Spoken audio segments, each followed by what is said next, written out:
what can I say? I wouldn't be here today if the old school didn't pave the way. What can I say? I wouldn't be here today if the old... Hey guys, how's it going? Welcome to another video. It's been quite some time since I made a video.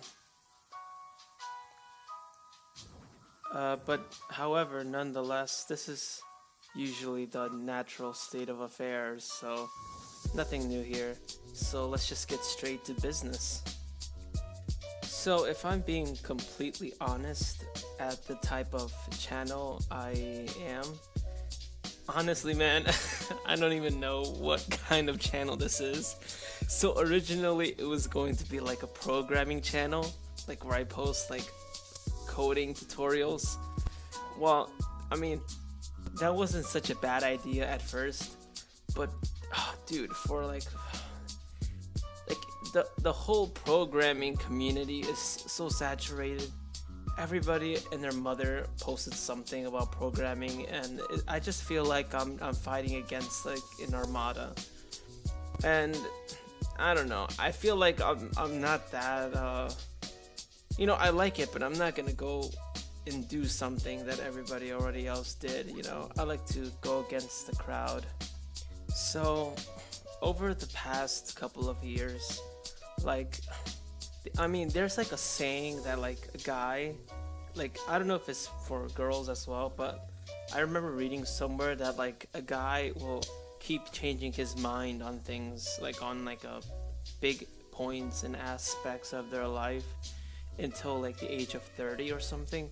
Like that's when like most of your ideals settle down for the most part, like the core ideals. But so right now I'm always changing my mind about things in terms of like the way I view the world. So for like the longest time I was always thinking that maybe like, you know, programming is the way to go, you know, programming is the way to make a lot of money, make the good bucks and stuff like that.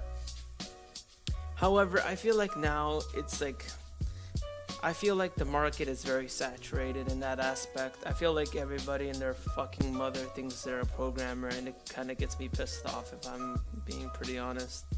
There's actually a famous story about like the stock market trade, how like in like the 1920s, like there was a story that like Joe Kennedy, I guess supposedly back in those days, like the stock market wasn't so mainstream as it is nowadays. So like it's only like, it was like a little club, and if you were part of the club, you knew about it and you made good money, but nobody really knew about it. However, as time went by, you know, people, you know, they sniff out that there's opportunities there, so they're all gonna like just swarm around that like a piranhas and just suck it dry, suck that well dry. So there was like a story how like Joe Kennedy, he would overhear like a shoe shiner boy giving like stock tips, and then that was like an indicator that it was time to sell all of his stocks. And then because I mean, it's like, even if the common people are talking about it, that means, you know, it's about to go down, right? It's about to crash. So, and then I guess like there was like some market crash after that. I don't know what, I forgot, when was the market crash again? Oh damn, I don't forget. The year passes my mind. Actually, you know what's bothering me? Let me go see. When did the stock market crash? Oh, 1929, yeah. So, I mean, pretty much my entire point is that if there's if the supply is really, really high, you might want to move your assets to another location.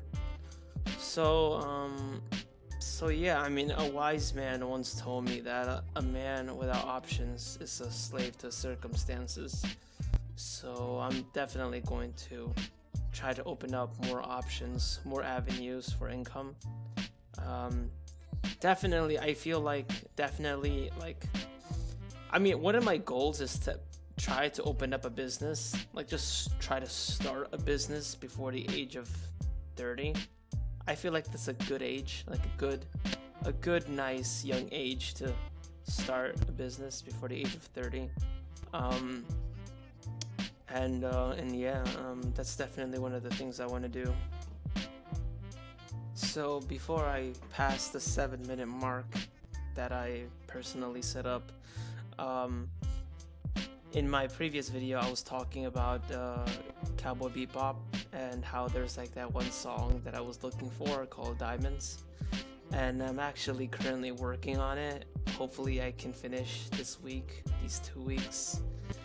Like it's actually very interesting when it comes to like covering songs, because like you're very tempted. Like when you first go through it, it sounds like trash, it sounds like garbage, like a hot mess.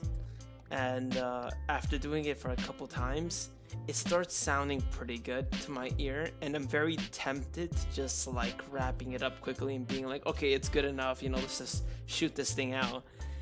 But then I had the experience of like I would do that, and then I would look back and listen to it, and I'm like, man, it could have been so much better if I just been patient an extra week, worked on it a little bit more, you know, tried to like fix these little cracks, these little tweaks here and there. It could have been so much better.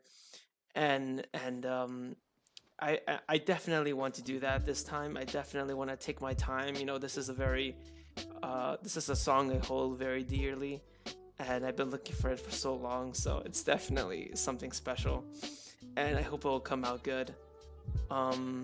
That's something else that I've been up to these last couple of weeks. And one last thing is that so I haven't joined any MMA gym yet, but I've been trying to like work on a couple things before I actually join an MMA gym, because I don't want to join any gym and just go in there as if like I don't know anything. I want to actually like be able to do like a nice kick, like a nice, you know, elbow, a nice punch. So I've been practicing a lot of those things on my own. So hopefully soon I can start getting into the actual training aspect of it, like the grappling and all that, and actually sparring with people. I'm actually really looking forward to that. It's gonna be really cool. So yeah, I mean, I'm already very close to my limit, but yeah, hopefully I can put out another video not too much in the distant future. But yeah, guys, subscribe, like the video, it really helps a lot. And have a nice day, guys. Peace.